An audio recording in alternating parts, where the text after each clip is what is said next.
want to revisit the notion of terrorist group leadership and what to do about it.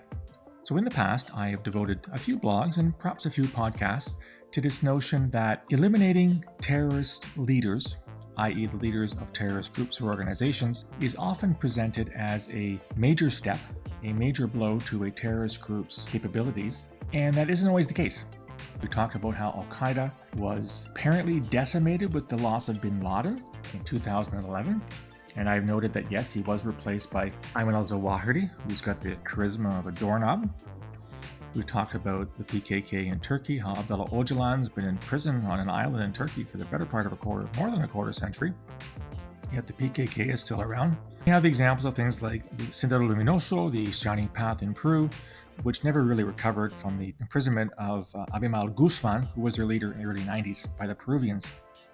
So I came across this story today, a little bit of a profile of the new leader of ISIS.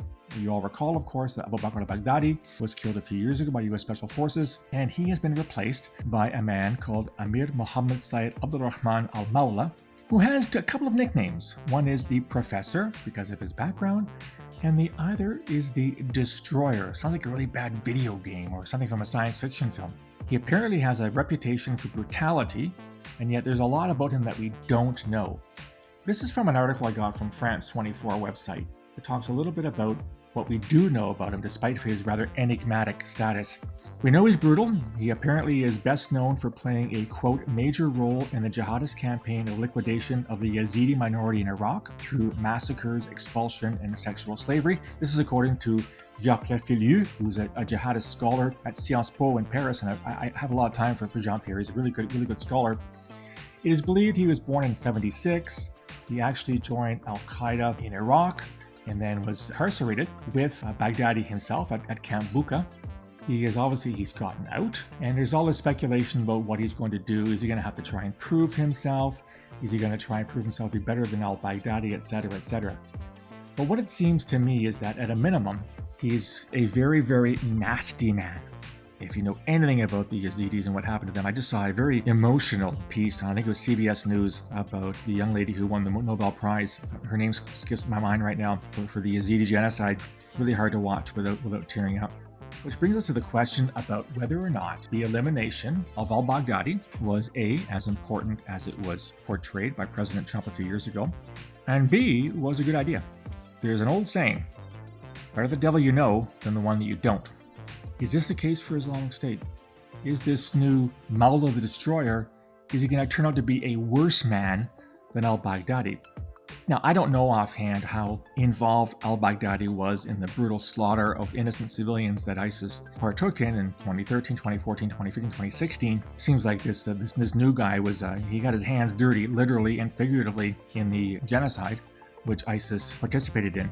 But it strikes me that it's not a good idea to replace what I thought was a more sort of scholarly, ethereal al-Baghdadi with this new guy, albeit the new guy also has a background. He apparently graduated from the Islamic Science College in Mosul in Iraq.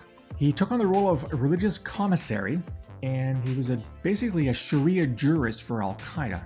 So he was the guy who was able to misinterpret Islamic law to fit al-Qaeda's purposes. In other words, he would look at what Muslim scholars, Muslim jurists said over the centuries and twist it in order to suit what al-Qaeda was trying to do, which was basically say, Islam calls for this, Islam calls for violence, Islam calls for terrorism, Islam calls for the killing of the innocent, Islam calls for the killing of the kuffar, the unbelievers as they call them. So he does have an interesting scholastic background. So what's next for this? What's going to happen now? We know categorically that ISIS is not dead. It's almost in a Mark Twain way. The rumors of my death have been greatly exaggerated. ISIS is still very, very active in Iraq and Syria. If you follow the news in that area of the world from local sources, there isn't a day that doesn't go by without some ISIS attack or some arrest of ISIS guys or a foiled attack or some kind of armed conflict or interaction between the Syrian Defense Forces, i.e. the Kurds, or the Syrian army or the Iraqi army or the coalition, whatever is left of it in that part of the world, or the Turks or whomever. Islamic State is very, very much with us. No, it doesn't have the caliphate. No, it doesn't control territories it once did, and perhaps its reputation has taken a bit of a hit from its height at 2014 when al-Baghdadi declared the so-called caliphate from that pulpit.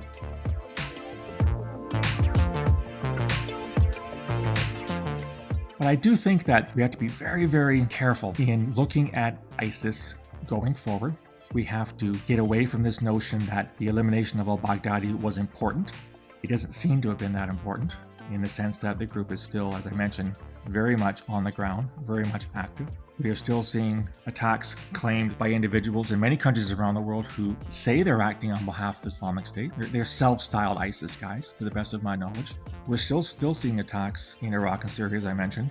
And now, the guy running the show happens to be this Mawla the Destroyer. A guy that was behind the campaign to capture, kill, at least kill the men and the older women who weren't good sexual victims or good sexual slaves. We all know what happened to the young girls and women that became the so-called wives of the Islamic State fighters. They were brutally raped, gang raped in some cases. We've heard about the mass graves. This guy's now in charge. Unless he's turned a new leaf, unless he's had a come to Allah moment, I can't see anything positive coming out of this new head honcho for Islamic State. The question then becomes, what do you do with him? So al-Baghdadi was able to get out. He was released from Camp Bucca in Iraq. Americans had him. He's able to basically evade justice for a long time before special forces found him. Will this new guy have a similar career?